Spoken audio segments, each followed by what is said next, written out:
Hello everyone, एक बार फिर से आप सभी का स्वागत है। आज मैं यहाँ पर फिर से अंग्रेजी के कुछ ऐसे वर्ड्स आपके सामने रिप्रेजेंट करने की कोशिश कर रहा हूँ जो शायद ये वर्ड्स आपको बड़े बड़े सेंटेंसेस को ट्रांसलेट करने में मदद करेगा। कई बार ऐसे होता है कि हम हिंदी के छोटे छोटे सेंटेंसेस को बड़े ही स्पीडी और बड़े अच्छे तरह से ट्रांसलेट कर तो लेते हैं, पर यदि उसी स्टूडेंट्स को या तो कोई बिगिनर्स जो इंग्लिश सीख रहा है, यदि आप उसे लंबे लंबे सेंटेंस को ट्रांसफॉर्म करने के लिए दे देते हैं तो उसकी टाई फिश हो जाती है। यानी कहने का मतलब ये हुआ कि आप जब उसे लंबे सेंटेंसेस बनाने के लिए कहते हैं तो लंबे सेंटेंसेस बनाने में योग्य नहीं होता। अब मैं यहाँ पर आपको जो वर्ड बताने जा रहा हूँ ये वर्ड है विच, और यहाँ पर मैं विच को दो तरीके से इस्तेमाल करूँगा। यानी एक तो डिटरमाइनर के रूप में और दूसरा जैसे क्लाउजेज में इस्तेमाल होता है। क्योंकि मैं यहाँ पे क्लाउज पे नहीं जाने वाला हूँ, क्लाउज बहुत ही वास्ट और डिफ़िकल्ट चैप्टर है, पर मैं अगर उधर उस टॉपिक पे रोशनी दूँ तो शायद ये वीडियो को देखने में जो आपको जो मज़े या तो जो उमंग होगा ये भी डीमोरलाइज हो जाएगा। तो मैं यहाँ पर विच का प्रयोग करके आप किस तरह से बड़े बड़े सेंटेंसेस को बना सकते हैं, मैं यहाँ पर आपको यही कॉन्सेप्ट देने वाला हूँ। तो वीडियो में एंड तक बने रहिए, और यदि वीडियो को लाइक नहीं किए तो वीडियो को लाइक करें और चैनल को सब्सक्राइब करें। अब यहाँ पर सबसे पहले जो वर्ड है ये वर्ड है इन विच। अब यहाँ पर देखिए, इन विच, ऑफ विच, आफ्टर विच, या तो बाय विच और विद विच, इन सारे शब्दों का एनालिसिस करने से पहले मैं यहाँ पर सबसे पहले विच के बारे में थोड़ी सी एक माइनर कॉन्सेप्ट आपके सामने डिलीवर कर दूँ। यदि विच को आप डिटरमाइनर के रूप में इस्तेमाल करते हैं तो विच के तुरंत बाद आपको एक नाउन प्रयुक्त करना पड़ेगा। अब यहाँ पर मैं आपको एक चीज़ बता दूं, कई बार स्टूडेंट्स ऐसे कंप्लेन करते हैं कि आप कई बार बोर्ड में जब आप किसी भी अंग्रेजी क्वेश्चन का आप आंसर दे रहे हैं तो कई बार एक दो क्वेश्चन के आंसर से ही पूरा बोर्ड टीचर इंग्लिश के पैराग्राफ से भर देता है। कुछ क्यूरियस स्टूडेंट्स ऐसे भी होते हैं कि उनको ये रियलाइजेशन या तो ये फील होता है कि शायद मैं भी इस तरह की पैराग्राफ लंबे लंबे सेंटेंसेस को बना पाता। तो भाई यहाँ पर मैं आपको बता दूं कि किसी भी चीज़ को सोचने से नहीं, बल्कि किसी भी चीज़ में यदि आप बड़े मशक्क़त और बड़े ही शिद्दत के साथ अपनी कोशिश को बरकरार रखते हो, हर रोज़ कुछ ना कुछ नई चीज़ें सीखते हो, तो उम्मीद कीजिए कि आप भी अंग्रेजी की पैराग्राफ्स लिखना शुरू कर देंगे। तो आइए बिना देर किए हुए वीडियो को स्टार्ट करते हैं। मैं फिर से एक बार रिक्वेस्ट करूंगा कि यदि आप वीडियो को लाइक नहीं किए तो वीडियो को लाइक करें, और चैनल में नए हैं तो चैनल को सब्सक्राइब करें। अब यहाँ पर देखिए, विच को यदि आप विच को एक डिटरमाइनर के रूप में इस्तेमाल करेंगे तो आप किस तरह की सेंटेंसेस बनाएंगे। जैसे कई बार बोलते हैं ना कि आप कौन सा कलम पसंद करते हो, आप कौन सा शर्ट पहनोगे, या तो आप कौन सी साइकिल चलाओगे। अब यहाँ पर जितने भी सेंटेंसेस हैं ये सारे एक क्वेश्चन के रूप में पूछा जा रहा है, और यहाँ पर विच का जो इस्तेमाल होगा, विच के तुरंत बाद आपको कोई ना कोई एप्रोप्रिएट नाउन ही रखना पड़ेगा, तभी आप इसे डिटरमाइनर का रूप बोल सकते हैं। जैसे यदि मैं आपको बोलूँ कि आप कौन सा शर्ट पहनोगे तो आप बोल सकते हो कि विच शर्ट विल यू वेयर।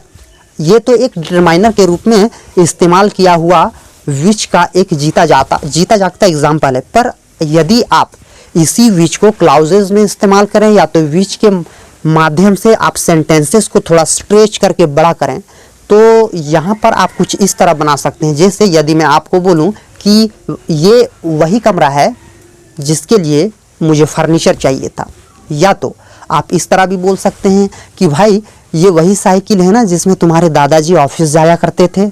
फिर इस तरह भी बोल सकते हैं कि भाई ये वही कुर्सी है जिसमें प्रिंसिपल साहब बैठा करते थे। अब यहाँ पर देखिए, ये जितने भी सेंटेंसेस हैं क्लाउजेज हैं, या तो ये बोलिए कि ये तो बड़े बड़े या तो कॉम्प्लेक्स सेंटेंसेस हैं। इस तरह की सेंटेंसेस को अक्सर स्टूडेंट्स नहीं बना पाते, छोटे छोटे तो बना लेते हैं। जैसे यदि मैं बोलूँ कि मेरे पास कलम है तो स्टूडेंट्स के पास यदि ट्रांसलेट करने की विद्या है तो तुरंत बोल देगा कि sir I have a pen. पर इस सेंटेंस को मैं थोड़ा सा मॉडिफाई करूं और ये बोलूं कि मेरे पास एक कलम है जिसका कलर लाल है। अब इस सेंटेंस को जब आप उसे बनाने के लिए बोलिएगा तो इतना तो बना देगा, मेरे पास कलम है, आई हैव अ पेन, जिसका कलर लाल है। अब इस तरह की सेंटेंस को बनाने के लिए वो ऐसे सोचेगा कि भाई इसका ट्रांसलेशन मैं क्या करूं, तो बस भाई, यदि आप इस तरह की हिंदी से इंग्लिश में ट्रांसलेशन करने की यदि आपको भी मुश्किलों का सामना करना पड़ता है तो आप बिल्कुल सही वीडियो को क्लिक किए। बस वीडियो के एंड तक बने रहिए और जो भी कॉन्सेप्ट आपको बताया जा रहा है उसे एक एक करके पेन और नोटबुक अपने सामने रखिए, उसे लिखते जाइए, अपने डेली लाइफ में प्रैक्टिस कीजिए। यकीन मानिए आप भी लंबे लंबे सेंटेंसेस को ट्रांसफॉर्म कर सकेंगे। तो आइए वीडियो को शुरू करते हैं। यहाँ पर सबसे पहले दिया हुआ है इन विच, किस स्कूल में पढ़ते हो। कई बार इस तरह की भी सेंटेंसेस बोलते हैं कि आप कौन से कमरे में रहते हो, भाई रोशनी कौन सी गाड़ी में जाती है। अब यहाँ पर देखिए, इस तरह की सेंटेंसेस को जब आप इंग्लिश में कन्वर्ट करें तो आप बोल सकते हैं, जैसे रोशनी कौन से कमरे में रहती है, तो आप बोल सकते हैं कि इन विच रूम डज रोशनी लिव्स। और यदि इसको आप क्लाउज के रूप में इस्तेमाल करें तो आप इस तरह की सेंटेंसेस बोल सकते हैं कि ये वही क्लास है जिसमें मैं पढ़ा करता था। तो आप बोल सकते हैं this is the class in which I used to read. This is the class in which I used to read. और तो नेक्स्ट वर्ड है बाय विच। बाय विच का मतलब जिसके द्वारा या तो किसके द्वारा। फिर मैं इसे डिटरमाइनर के रूप में इस्तेमाल करूंगा और फिर क्लॉजेस के रूप में। यदि मैं आपको बोलूं कि आप किसके द्वारा स्कूल जाते हो तो आप बोल सकते हैं by which do you go to school. या तो आप बोल सकते हैं कि आप किस गाड़ी से स्कूल जाते हो, तो बोल सकते हैं कि by which vehicle do you go to school. और क्लॉजेस के रूप में इस्तेमाल करें तो आप इस तरह बोल सकते हैं कि ये वही साइकिल है जिससे मैं स्कूल जाता हूँ। This is the bicycle by which I go to school. आइए देखते हैं नेक्स्ट वर्ड को। नेक्स्ट वर्ड है विद विच। विद विच का मतलब होता है किससे या जिससे। अब यदि इसको आप जब डिटरमाइनर के रूप में इस्तेमाल करें तो इस तरह की सेंटेंसेस बोलते हैं, किस पेन से आप लिखना चाहते हैं, तो आप बोल सकते हैं with which pen do you want to read. और क्लाउज के रूप में इस्तेमाल करेंगे तो इस तरह की सेंटेंस बोल सकते हैं कि मेरे पास एक कलम है जिससे मैं लिखता हूँ,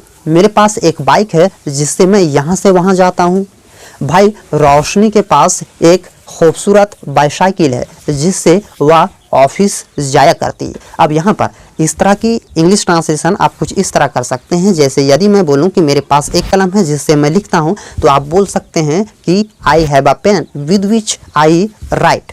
और नेक्स्ट वर्ड की बात करें तो नेक्स्ट वर्ड है फॉर विच। फॉर विच मतलब किसके लिए या तो जिसके लिए। अब यदि मैं बोलूं कि भाई आप किस मार्कर के लिए स्याही खरीद रहे हो, आप किस पेन के लिए लेड खरीद रहे हो। कई बार बोलते हैं ना कि आप किस कमरे के लिए दरवाज़ा खरीद रहे हो, ये तो डिटरमाइनर के रूप में इस्तेमाल हुआ। यदि मैं आपको बोलूं कि आप किस कलम के लिए स्याही खरीद रहे हो तो आप बोल सकते हैं for which pen are you buying ink.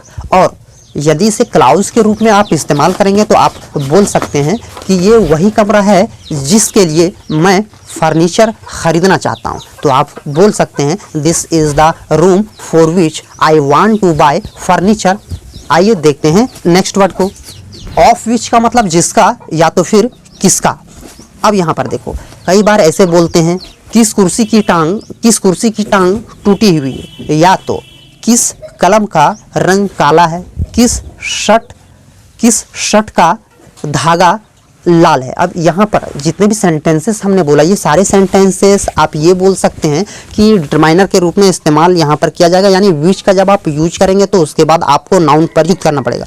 जैसे यहाँ पर सबसे पहले अगर मैं आपको एक हिंदी सेंटेंस बोलूँ और उसका इंग्लिश में ट्रांसलेट करूँ तो आप बोल सकते हैं, जैसे यहाँ पर पहला सेंटेंस है किस कुर्सी का टांग टूटी हुई, तो आप बोल सकते हैं कि of which chair has broken legs. और यदि आप इसे क्लाउज के रूप में इस्तेमाल करेंगे तो आप बोल सकते हैं ये वही शर्ट है जिसका मैं जिक्र किया करता था, तो आप बोल सकते हैं this is the shirt of which I used to discuss.